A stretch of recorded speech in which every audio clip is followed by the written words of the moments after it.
আমারে যে উহুদের ময়দানে দান দান শহীদ করে রক্তাক্ত করছে তুমি শোনো নাই? আমি যে 14 দিন পেটে ক্ষুধার তাড়নায় পাথর বাঁধছিলাম উম্মত, তোমার মনে নাই? একবারও শুনো নাই আমার ক্ষুধার কষ্ট, আমার পিঠের ব্যথা, আমার দাঁতের ব্যথা, আমার কাঁধে 2টা কড়া ঢুকে গেছে উম্মত।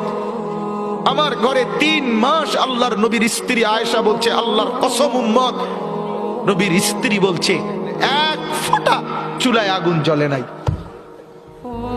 নওজোয়ান আপনারা বলেন বাপ, আজকে যাদের 1 বছর 6 মাস 2 বছর কোনদিন ফজরের নামাজ পড়েন না, দিনের পর দিন রাতের পর রাত যায়, এভাবেই 6 মাস, এভাবেই 1 বছর, এভাবেই 2 বছর, আপনি জানেনও না ফজরের ওয়াক্ত হয় কখন, ফজরের জামাত হয় কখন। মেরে মুহতারাম, আমার ভাই, আমার বন্ধু,